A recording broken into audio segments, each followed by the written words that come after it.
The Caro-Kann Defence is one of the most solid and effective counterattacking options against pawn to e4. It offers black a strong and flexible structure while aiming for long-term stability and counterplay. After pawn to e4 and pawn to c6, we enter the Caro-Kann Defence. But why do we play pawn to c6 in the first place? The main idea is that on the next move, black will almost always play pawn to d5, directly challenging white's center. If white captures on d5, black can recapture with the c-pawn, establishing a solid pawn on d5 and gaining central control. Additionally, pawn to c6 opens up an important diagonal for the queen, allowing smoother piece coordination later on. Usually, white continues with pawn to d4, strengthening their center. In response, black plays pawn to d5, which creates the main branching point of the entire Caro-Kann defense. At this stage, white must decide how to handle the tension in the center.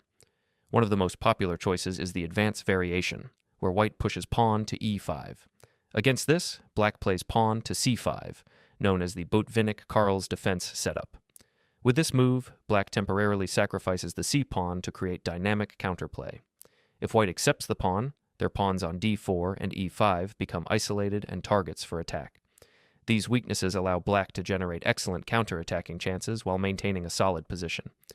Before we explore the pawn-accepted variation, let's take a look at the most common response, and by far the most popular move, pawn to c3.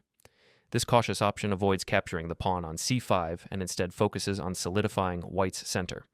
However, this seemingly safe move actually gives black a great opportunity to take control of the game.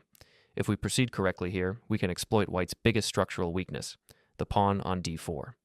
Black should immediately respond with knight to c6, increasing pressure on the d4 square. White will usually try to relieve that tension with knight to f3, reinforcing the center. At this point, black captures on d4, and after white recaptures with the knight, we reach a key positional moment. The pawn on d4 becomes white's greatest long-term weakness. It's isolated, meaning it cannot be protected by any of white's pawns. The pawn on e5 is too far advanced, and the pawn on c3 has been traded away. This makes the d4 pawn a constant target. From here, black's strategic plan is simple and effective. Continually pressure the d4 pawn, coordinate the pieces toward it, and wait for the moment when white can no longer defend this weak point. Over time, this steady pressure can force mistakes and lead to a decisive advantage for black. Next, we continue with bishop to g4, a powerful developing move that applies indirect pressure on white's pawn on d4. The idea is simple but highly effective. By pinning the knight on f3, we temporarily remove one of the key defenders of the central pawn on d4. Now, if white carelessly plays a move like pawn to h3, trying to question the bishop, we already gain a significant advantage. In this case, we simply capture the knight on f3, and after white recaptures with the queen, we can immediately take the pawn on d4, winning material and securing a clear positional edge. If instead white captures back with the g-pawn, they do maintain protection over the d4 pawn, but this comes at a huge positional cost. Their king-side structure is completely compromised. The doubled pawns and exposed king will give black a long-lasting advantage, especially heading into the middle or endgame. For that reason, most experienced players will choose bishop to e2, breaking the pin and neutralizing immediate threats. In response, we calmly play pawn to e6, which serves two important purposes. It opens up development for our light-squared bishop, and more importantly, it clears the way for our knight to maneuver from g8 to e7 and then to f5. Once the knight reaches f5, it adds yet another layer of pressure on the d4 pawn, reinforcing our central control. If at this stage white still tries pawn to h3, it often becomes too late. The initiative is already firmly in black's hands, and the weaknesses in white's position are ready to be exploited. Once again, pawn to h3 proves to be a dangerous and weakening move for white in this structure.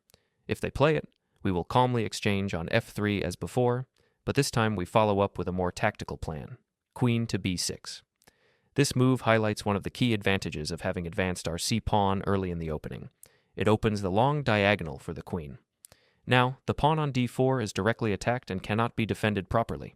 If white tries to protect it with the bishop, then the pawn on b2 becomes exposed and we can simply capture it, gaining material.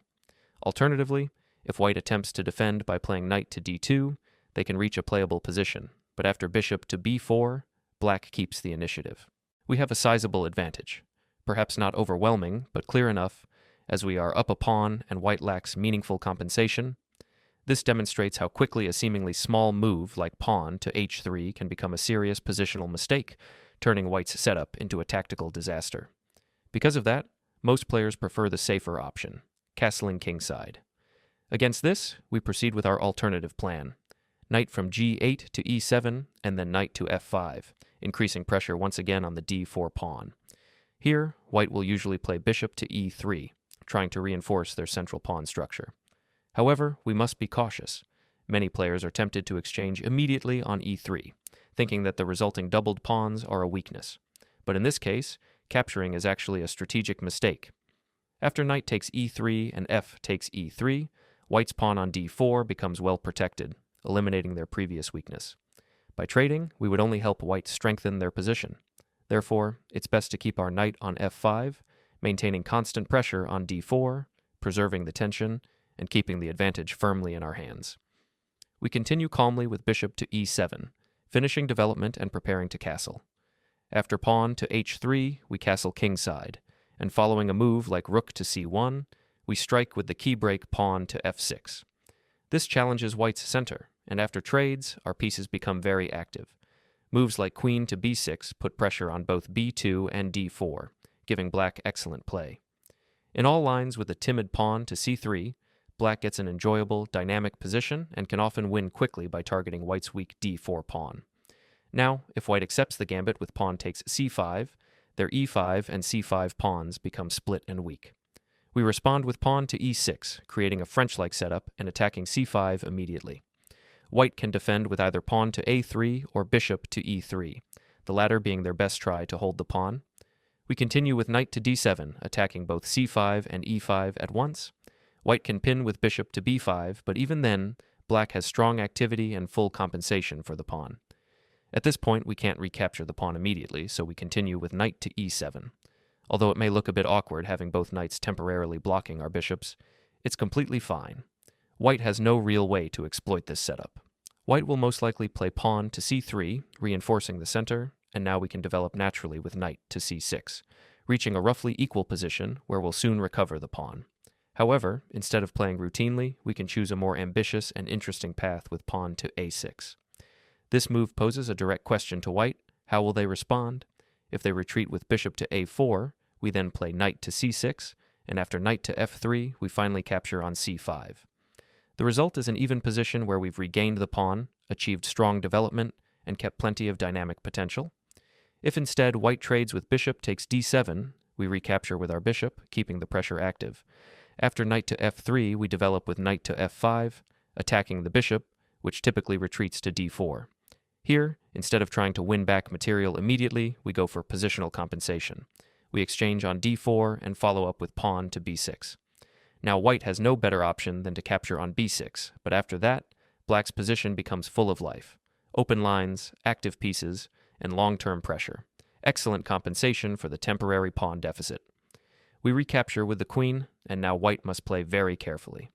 Our queen on b6 immediately targets the b2 pawn, creating strong pressure.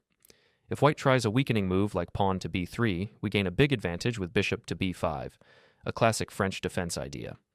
From here, the bishop can retreat to d7 and return to b5, effectively preventing white from castling kingside, which severely limits their coordination. In fact, the engine even suggests the awkward move king to d2, since normal castling becomes impossible, a clear sign that black is in control. White's best practical defense is queen to b3, blocking our pressure. In that case, we simply continue with rook to b8, building a powerful battery along the b-file and threatening to win back the b2 pawn. Whether we regain the pawn or not, our position remains excellent with active pieces and strong compensation, giving black fantastic chances in the bishop to e3 line. Thanks for watching.